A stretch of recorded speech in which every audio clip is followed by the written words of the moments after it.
বন্ধুরা, আজকে তোমাদেরকে যে গ্রামের গল্প বলবো, গ্রামটির নাম শুভনগর। এখানকার মানুষ সুখে শান্তিতে বসবাস করছিল। এই গ্রামেই বাস করত সাকিব ও তার বড় ভাইয়ের পরিবার। সাকিব ছোট হওয়ার কারণে তার ভাবি তাকে বিভিন্নভাবে অত্যাচার করত এবং অনেক কাজ করিয়ে নিত।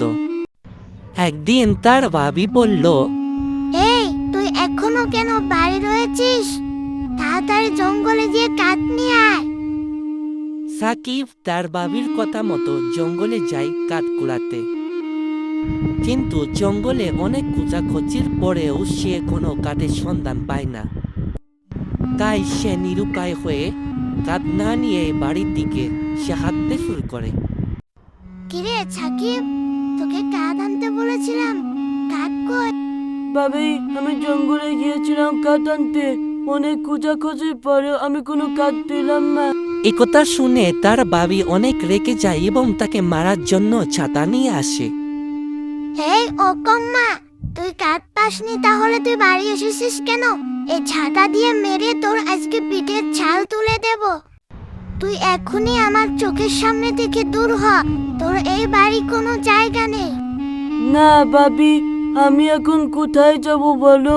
এ বাড়ি ছাড়া আমার কোথায় যাওয়ার জায়গা আছে? এত কথা আমি শুনতে চাই না, তুই এক্ষুনি বাড়ি থেকে বের হবি। অনেক কষ্টে শয়তান তাকে বাড়ি থেকে বের করেছে। মা বাবা দুজনকেই খেয়েছে, আর এখন আমার অন্ন ধ্বংস করবে, তা তো আমি মেনে নেব না। সে বাড়ি থেকে বের হয়ে হাঁটতে হাঁটতে তার অজান্তেই এক সময় সে জঙ্গলে প্রবেশ করে।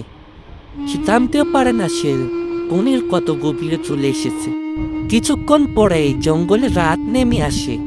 এর ফলে চারিদিক অন্ধকার হয়ে যায়। তাই সে একই জায়গায় বসে একটি গাছের নিচে কান্না করতে থাকে এবং তার মার কথা ভীষণ মনে পড়ে। সাকিবের কান্না শুনে তার মা তার সামনে প্রকট হয়। এরপর তার মা বলে, বাছা, তুই কান্না করছিস কেন?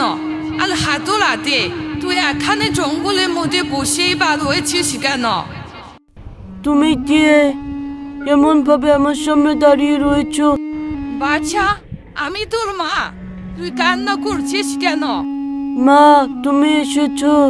তুমি যাওয়ার পরে ভাবি আমাকে অনেক নির্যাতন করেছে। আজ আমাকে বাড়ি থেকেই বের করে দিয়েছে। কি? ওর হত বড় সাহস!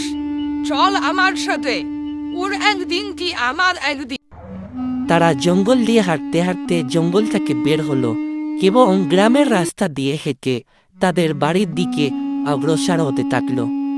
অবশেষে তারা বাড়ি চলে আসলো এবং ডাইনি বলল, এই, তোরা এখনই বাড়ি থেকে বের হ, না হলে আমার চোখের দৃষ্টি দিয়ে তোদেরকে বর্ষ করে দেব।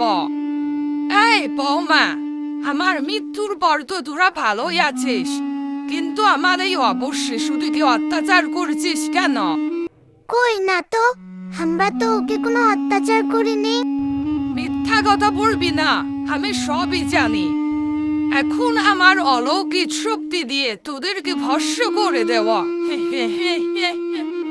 আল্লাহ কি, তুই তো আমার বড় ছেলে, তুই তো আমার বড় ভাই, তোর দায়িত্ব ছিল ছোট ভাইকে দেখে শুনে রাখা। তুই কি করলি? মা, আমি এই বইয়ের কথা শুনে শুনে আমার ছোট ভাইয়ের উপর অনেক অত্যাচার করেছি। এখন আমার ভুল ভেঙেছে, আমাকে তুমি মাফ করে দাও। আমি ওর সকল খেয়াল রাখবো।